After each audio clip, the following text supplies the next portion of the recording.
Indications and important safety information for ULTOMIRIS. Indications. What is ULTOMIRIS? ULTOMIRIS is a prescription medicine used to treat adults and children 1 month of age and older with a disease called Paroxysmal Nocturnal Hemoglobinuria, PNH. Adults and children 1 month of age and older with a disease called atypical Hemolytic Uremic Syndrome, aHUS. ULTOMIRIS is not used in treating people with Shiga toxin E. coli-related Hemolytic Uremic Syndrome, STEC-HUS. STEC-HUS. Adults with a disease called generalized Myasthenia Gravis, GMG, who are anti-acetylcholine receptor, AChR, antibody positive. Adults with a disease called Neuromyelitis Optica Spectrum Disorder, NMOSD, who are anti-aquaporin 4, AQP4, antibody positive. It is not known if ULTOMIRIS is safe and effective in children younger than 1 month of age. It is not known if ULTOMIRIS is safe and effective for the treatment of GMG or NMOSD in children.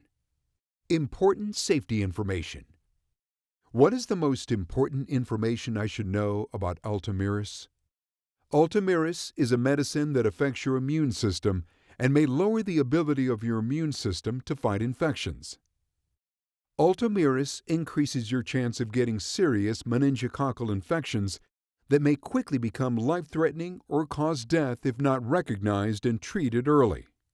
You must complete or update meningococcal vaccines at least 2 weeks before your first dose of ULTOMIRIS. If you have not completed your meningococcal vaccines and ULTOMIRIS must be started right away, you should receive the required vaccines as soon as possible. If you have not been vaccinated and ULTOMIRIS must be started right away, you should also receive antibiotics for as long as your healthcare provider tells you. If you had a meningococcal vaccine in the past, you might need additional vaccines before starting ULTOMIRIS.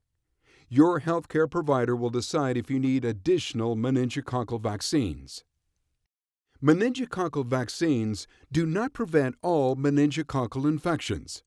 Call your healthcare provider or get emergency medical care right away if you get any of these signs and symptoms of a meningococcal infection: fever, fever with high heart rate, headache and fever, confusion, muscle aches with flu-like symptoms, fever and a rash, headache with nausea or vomiting, headache with a stiff neck or stiff back, or eyes sensitive to light. Your healthcare provider will give you a patient safety card about the risk of serious meningococcal infection. Carry it with you at all times during treatment and for 8 months after your last ULTOMIRIS dose. Your risk of meningococcal infection may continue for several months after your last dose of ULTOMIRIS. It is important to show this card to any healthcare provider who treats you. This will help them diagnose and treat you quickly. ULTOMIRIS is only available through a program called the ULTOMIRIS and Solaris Risk Evaluation and Mitigation Strategy, REMS.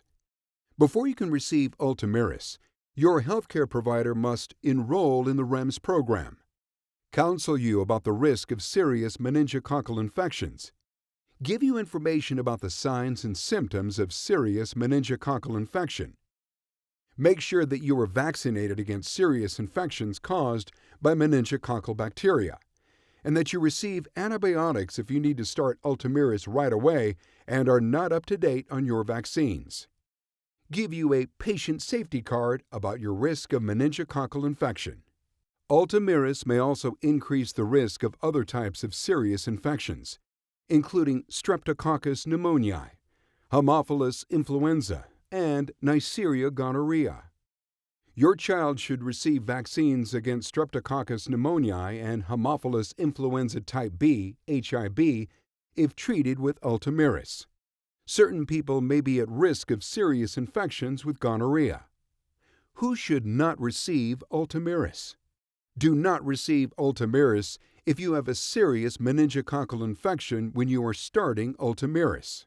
Before you receive ULTOMIRIS, Tell your healthcare provider about all of your medical conditions, including if you have an infection or fever, are pregnant or plan to become pregnant.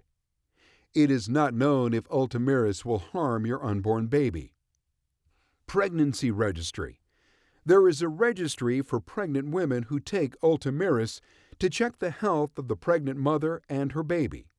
If you are pregnant or become pregnant while taking ULTOMIRIS, talk to your healthcare provider about how you can join this registry, or you may contact the registry at 1-833-793-0563 or www.ultomirispregnancystudy.com to enroll. Are breastfeeding or plan to breastfeed. It is not known if ULTOMIRIS passes into your breast milk. You should not breastfeed during treatment and for 8 months after your final dose of ULTOMIRIS. Tell your healthcare provider about all the vaccines you receive and medicines you take, including prescription and over-the-counter medicines, vitamins, and herbal supplements, which could affect your treatment. If you have PNH and you stop receiving ULTOMIRIS, your healthcare provider will need to monitor you closely for at least 16 weeks after you stop ULTOMIRIS. Stopping ULTOMIRIS may cause breakdown of your red blood cells due to PNH. Symptoms or problems that can happen due to red blood cell breakdown include drop in your red blood cell count, tiredness, blood in your urine, stomach area, abdomen pain, shortness of breath, blood clots, trouble swallowing, and erectile dysfunction, ED, in males. If you have aHUS, your healthcare provider will need to monitor you closely for at least 12 months after stopping treatment for signs of worsening aHUS or problems related to a type of abnormal clotting and breakdown of your red blood cells called thrombotic microangiopathy, TMA. Symptoms or problems that can happen with TMA may include confusion or loss of consciousness, seizures, chest pain, angina, difficulty breathing, and blood clots or stroke. What are the possible side effects of ULTOMIRIS? ULTOMIRIS can cause serious side effects including infusion-related reactions. Symptoms of an infusion-related reaction with ULTOMIRIS may include lower back pain, stomach, abdominal pain, muscle spasms, changes in blood pressure, tiredness, feeling faint, shaking chills, rigors, discomfort in your arms or legs, or bad taste. Stop treatment of ULTOMIRIS and tell your healthcare provider right away if you develop these symptoms or any other symptoms during your ULTOMIRIS infusion that may mean you are having a serious infusion-related reaction, including chest pain, trouble breathing or shortness of breath, swelling of your face, tongue, or throat, and feel faint or pass out. The most common side effects of ULTOMIRIS in people treated for PNH are upper respiratory tract infection and headache. The most common side effects of ULTOMIRIS in people treated for aHUS are upper respiratory tract infection, diarrhea, nausea, vomiting, headache, high blood pressure, and fever. The most common side effects of ULTOMIRIS in people with gMG are diarrhea and upper respiratory tract infections. The most common side effects of ULTOMIRIS in people with NMOSD are COVID-19 infection, headache, back pain, urinary tract infection, and joint pain, arthralgia. Tell your healthcare provider about any side effect that bothers you or that does not go away. These are not all the possible side effects of ULTOMIRIS. For more information, ask your healthcare provider or pharmacist. Call your healthcare provider right away if you miss an ULTOMIRIS infusion or for medical advice about side effects. You may report side effects to FDA at 1-800-FDA-1088. Please see the full prescribing information and medication guide for ULTOMIRIS, including boxed warning regarding serious meningococcal infections.